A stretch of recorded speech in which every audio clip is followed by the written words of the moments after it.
All right, so here we are with our next audition series, auditioning for Antony and Cleopatra. So, a lot of theaters shy away from this play because it is as difficult, I think, to stage as the second half of Julius Caesar, which I know no one really wants to talk about ever. Once we get to Friends, Romans, Countrymen, everyone's like, oh, there's more play after this. And there is. Um, and Antony and Cleopatra is kind of the same way. We get not very much of Antony and Cleopatra together, but we do get a lot of political infighting. We get a lot of Antony versus Octavius. We get a lot of Cleopatra and her crew on their own. And then the second half of the play is 35 six-line scenes that go battlefield to battlefield to battlefield. The temperature swings back and forth and back and forth, and it becomes it takes a lot of work to make this a cohesive story. And so we don't see it done a lot. But if you are auditioning for Antony and Cleopatra, if these are characters that either you want to learn more about, or you are maybe exciting for maybe auditioning for Walking Shadows mashup of Antony and Cleopatra and Julius Caesar in 2025, um, this is a resource for some of the characters that we see in the play and what audition monologues you could use as suggestions for some of them. So we'll start, as we always do, with a list of characters. I've separated this out by the kind of camps, I guess, of the different or led by the different characters. So we've got Mark Antony and then his folks. We've got Enobarbus, who's one of my favorite underrated characters, I think, in all of the Shakespeare canon. And then we have a lot of those same kinds of characters that we have in Caesar. We've got like the Pindorus and all of those guys. So we've got Demetrius, Philo, Ventidius, Silius, Eros, so many, so many. Likely, if you are auditioning, they are going to combine a lot of these characters throughout the play. So I've done the same thing with the monologues. Cleopatra and her people, we've got Carmian, Iris, Alexis, Marty, and Diomedes, Seleucus. We've got Octavius Caesar, what's left of the triumvirate. He kind of takes Lepidus and it becomes a diumvirate, a I don't know, a duet. I don't know the two-person triumvirate. But we've got his sister Octavia, who becomes important between Mark Antony and Cleopatra. We've got Dolabella, Thidius, Agrippa, um, all of that group. We've got Sextus Pompey and his pirates, Menecrates, Minos, Varius. And then we've got some extras, Soothsayer, Clown, Boy, Sentry. Tons of characters in this play, tons of scenes, but I've kind of separated them out as our spicy generals. These are our more emotionally driven characters like Mark Antony and like Octavius and Pompey. We've got our more passive characters. These are the characters who things happen to them and their reactions vary vastly. Carmian and Isis really rise up to help Cleopatra even when things are happening around them. Octavia kind of just lets things happen, tries to get in between her brother and her husband, but doesn't do a great job. Lepidus gets drunk. We all handle things in our own ways. So we've got our solid soldiers. This is our Enobarbus, our Eros, Dolabella, these characters who can't do much but are fighting for loyalty and honor in a way that is very similar to Brutus in Julius Caesar. And then we've got our Queen Cleopatra. There's no character in this play that really rides the line that she does. She is a pillar unto herself. And so she deserves audition monologues all for herself. So we're going to start with our spicy generals. And if you've listened to one of these in the past, I'll give you two or three monologues that you could use for any one of these characters. And this is your Antony, your Octavius, your leaders who lead with power, but also swing back and forth in their emotional state quite a bit. So I hinged on that emotional, you want them to pop, you want them to have energy and command, but command over the room, not necessarily command over themselves. So I started with the spiciest general of them all. We went to Coriolanus, and I have an Ophidius monologue from Act 1, Scene 10. This is his condition monologue. I would I were a Roman, for I cannot, being a Volsci, be that I am. Condition. What good condition can treaty find in the part that is at mercy? 5 times, Coriolanus, I have fought with thee, and this is the real sexy part. And I think there's a lot of that tension. You look at Caesar, and like I use Caesar a lot because I think people are more familiar with it, and there are a lot of parallels between these plays. Octavius and Antony have a lot of conversations that are very similar. They have a whole scene that basically is the same as the Brutus Cassius tent scene in the second half of Caesar. And there's so much tension, there's so much emotion that's bubbling and brewing between them that it is like, are they going to kiss each other or are they going to kill each other? That is a huge question between a lot of these generals, and that is a obviously huge question between Ophidius and Coriolanus. So I use this monologue. um it's talking about how often they fight, and how powerless Ophidius sometimes feels.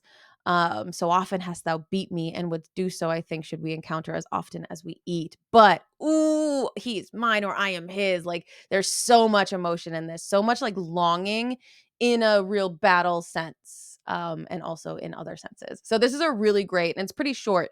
It's a pretty short piece that you could use to show that stream of emotions. I think also for Antony specifically, there's a lot of frustration between him and Cleopatra. So you could use that as a real temperature check for Antony about Octavius and the battles, but also about Cleopatra and how frustrating it can be to love someone who is maybe more powerful than you are, and who you feel maybe powerless against.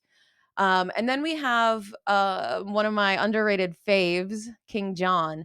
We've got a Louis the Dauphin monologue from Act 5, Scene 2. And this is a really bite back. It's really like he's been backed into a corner, and he's fighting back. He will not be, nobody puts Lewis in a corner, right? Your grace shall pardon me. I will not back. I am too high born to be property, to be a secondary at control or useful servingman and instrument to any sovereign state throughout the world.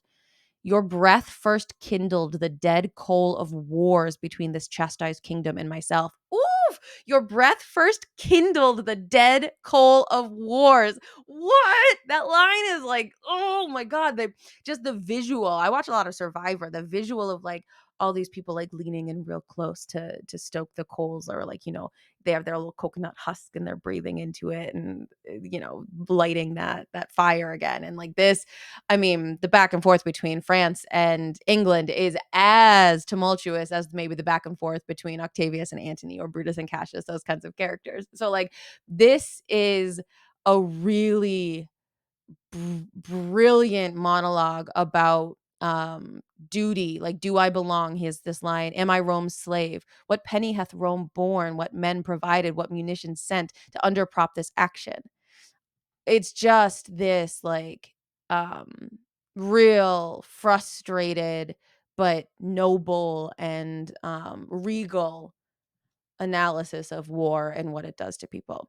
um I really love this piece by Lewis, and I think that for someone who is maybe more like Octavius in Antony and Cleopatra, when he's kind of pushed back by Antony, we did this together. We built this triumvirate. We built this Roman Empire together. And now you're going to push back on me? Like, no, no, no, no, my God, that's not how it works.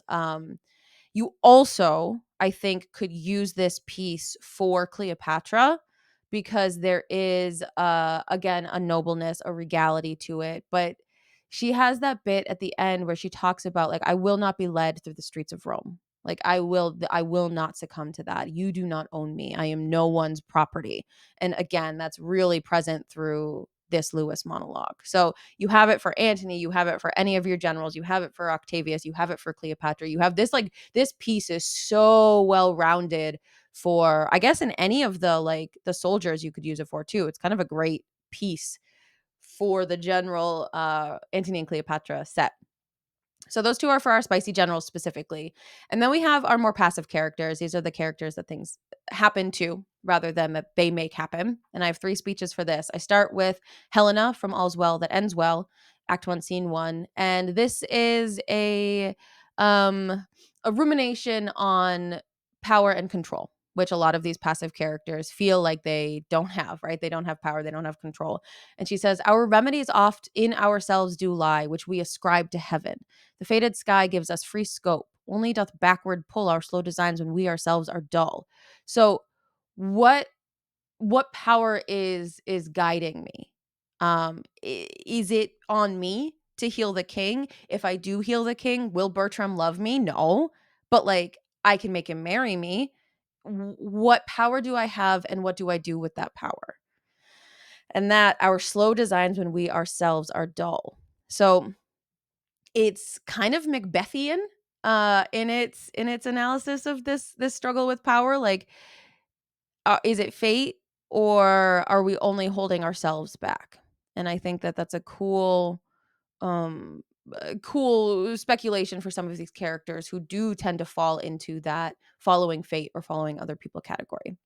Then we've got Marina from Act 4, Scene 6 in Pericles. And this is a little bit more, I don't want to say aggressive, but a little bit less passive for these passive characters. And this is do anything but this thou doest. Empty old receptacles or common shores of filth, served by indenture to the common hangman. Any of these ways are yet better than this. For what thou professest, a baboon, could he speak, would own a name too dear. Oh, that the gods would safely deliver me from this place. And that's the piece that is rooted in the passive characterization. So she is standing up for herself and what she wants, but she really doesn't have any power besides her voice. And this is a lot of the Carmian or Isis characters. They are put in these positions where they don't have any say in what happens, but they're going to be a little feisty about it. Maybe not quite Lepidus because he really just is kind of a big old ding dong, but you have this powerlessness and a desire for changing your situation that these characters have. And it's just a cool little speech. Again, these two, Helena and Marina, are pretty short, and they're good broad spectrum audition monologues across the board for really any Shakespeare play, but especially for Antony and Cleopatra. And then you have something that is much more Octavia driven. This is mostly I picked this one for Octavia because she she is as passive as they can be. She really does nothing much besides try to get her brother and her husband to stop fighting. And so I pulled from Henry VI Part 1, Act 4, Scene 1, and this is Henry VI himself. He says, "Come hither, you that would be combatants. Henceforth I charge you, as you love our favor, quite to forget this quarrel and the cause." Um, and then he goes on to talk about, like, we're at war. You need to stop fighting each other and start fighting the war that we're in the middle of. And this is the most representative of Octavia's speech to Octavius, where she says, like, hey, just, I can't choose between my brother and my husband, but like, you're fighting pirates right now. Stop fighting each other in the middle of it. And that powerlessness, that more passiveness that King Henry has here, because he's youthful. No one really accepts him. Like, they accept him as king, but they don't value his power as king. I think he's being walked over quite a bit in this play because he is young. And Octavia, because she is a woman, is being walked over in the same way by her brother and her husband, Octavius and Antony. And she's trying the same way Henry here is trying. He's trying to say, calm your, you know, stuff, but he's doing it in the only way that he knows how. He's desperate. He's reaching at straws. This is a powerless grasp at some sort of handle on the situation. And I think this piece is really, really good for an Octavia monologue. So moving on from our passives, we are on our solid soldiers. So these are the yes sirs of our play, our Enobarbus and those. We're starting with Timon of Athens, a really great play for speeches, not necessarily a great play for performance, but it's a great play for speeches. So Alcibiades from Act 3, Scene 5 here. We have, my lords, then under favor, pardon me, if I speak like a captain. Why do fond men expose themselves to battle and not endure all threats? Sleep upon it and let the foes quietly cut their throats without repugnancy. If there be such valor in the bearing, what make we abroad? So this speech, but who is man that is not angry? Weigh but the crime with this. They're about to execute someone for doing war stuff. And he's like, what do you want from soldiers? If you tell us to go fight, how can you be mad at us for fighting? And this is kind of that real, like, analytical, self-referential, kind of meta conversation that happens in a lot of Shakespeare's war plays. Who are we doing this for? Why are we doing it?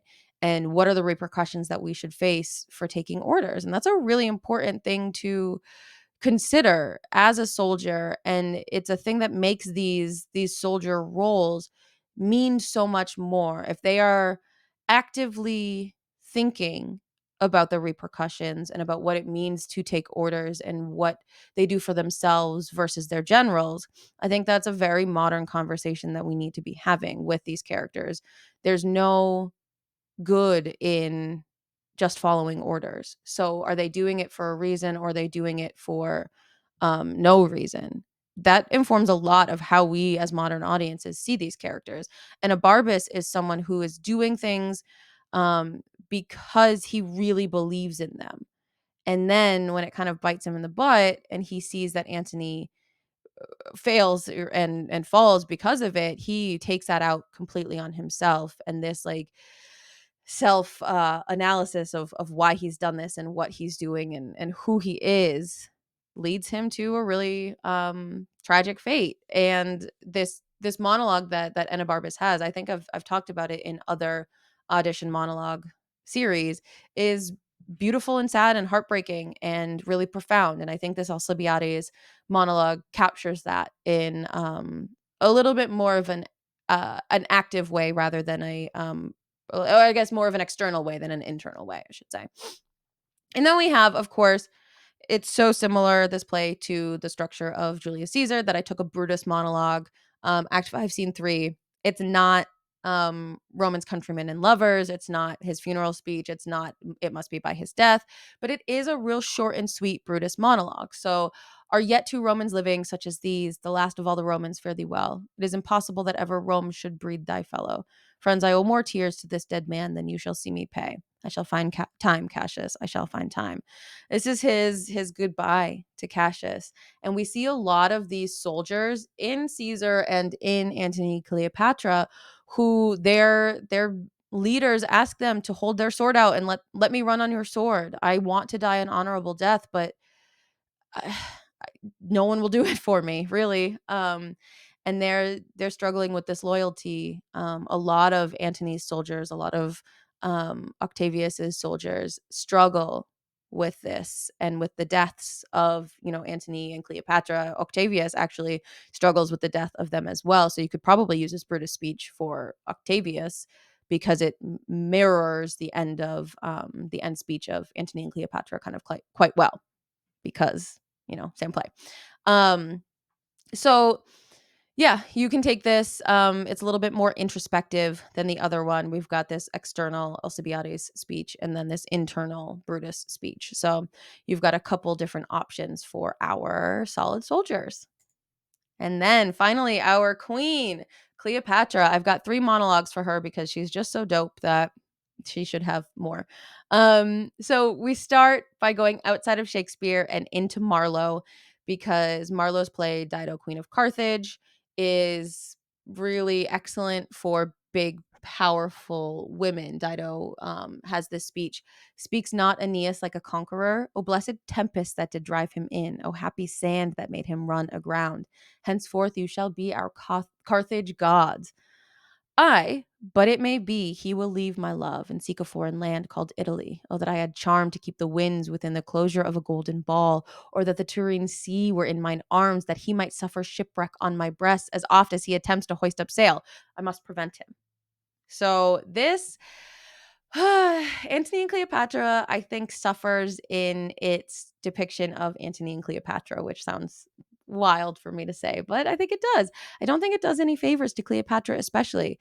It treats her as a scorned and jilted lover from the get. rather than exploring the why behind that. And this speech from Dido gives, if you're using this energy for Cleopatra, it gives her a more, I think, well-rounded examination of where her jealousy comes from. This is a queen with a storied history and a long list of lovers and more power than probably she knows what to do with, but she's still living in a world that values men more than women, and men have more free reign to do what they wish with women than women do with men. And this monologue is a powerful, like, question of that. Oh, I am full of fear. Bring me his oars, his tackling, and his sails. What if I sink his ships? Oh, he will frown. Better he frown than I should die of grief. I cannot see him frown. It may not be. She does not know what to do with the amount of love that she has in her body for Antony, and Dido does not know what to do with the love that she has for Aeneas. And there's a lot of ship stuff that happens in this speech, which happens a lot. There's a lot of Cleopatra lends her armies by ship to the triumvirate and Antony, but then she turns back. She's afraid. He turns back to follow her, and then he gets mad at her for turning back because he knew she knew would that he would turn back if she did. And that's where a lot of their fighting comes from, is this lack of communication, and lack of her saying, like, hey, I love you so much that I do not know what I would do if you died. So I would rather keep you here and never let you go than risk you dying. And that is a powerful statement, that neither of these characters have the capacity in Shakespeare's play to say to each other. But this speech is really good. It's really powerful. It's commanding. It is beautiful and nuanced, and an exploration of love that we really don't get to see a lot of in Shakespeare. So I like it a lot. Then I have an Imogen monologue. I love this one from Cymbeline, Act 3, Scene 2. Oh, for a horse with wings. Here's thou Pisanio, he is at Milford Haven. Read and tell me how far 'tis thither. If one of mean affairs may plot it in a week, why may not I glide thither in a day? This is like a like for like speech with Cleopatra's where do you think he is, Carmian? Do you think stands he or sits he, or does he ride his horse? Oh, happy horse to bear the weight of Antony. And that line, oh, happy horse, I think is really represented in this Imogen monologue. It is joy. Cleopatra gets to feel joy and love and youth and longing in this moment, very similarly to the way that Imogen does. And I really like it as, yes, she is a queen. Yes, she is powerful. Yes, she is commanding, but also she's giddy. She is youthful and fun and energetic in the way that she longs for Antony. So I think this is a really cool piece to showcase that if you have it in your arsenal. And then finally, we've got talk about powerful women in Shakespeare. We're going back to Coriolanus, just the way we started. And we've got a Volumnia monologue from Act 5, Scene 3. Should we be silent and not speak? Our raiment and state of bodies would bewray what life we have led since thy exile. Think with thyself how much more unfortunate than all living women are we come hither, since that thy sight, which should make our eyes flow with joy, hearts dance with comforts, constrain them weak and shake with fear and sorrow, making the mother, wife, and child to see the son, the husband, and the father tearing his country's bowels out. So this again, don't fight. If you go and fight, we will be dragged through the streets. We will be ridiculed. Our lives will end.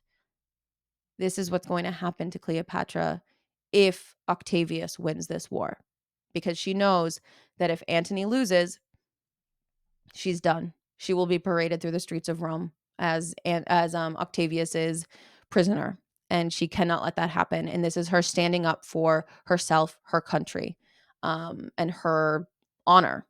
And it's just a really, really beautiful, powerful speech that takes a different form of love, right? This isn't I love you, Antony, because it's romantic. It takes I love you, Antony, because I my honor and my life depends on you winning this. And so this speech from Volumnia to Coriolanus really captures, I think, that that same energy. So that has been auditioning for Antony and Cleopatra. If you have any questions, if you are auditioning for Antony and Cleopatra and these monologues are helpful, or if you're looking for something else a little bit more specific, get in touch. Let me know. I would love to help you as much as possible.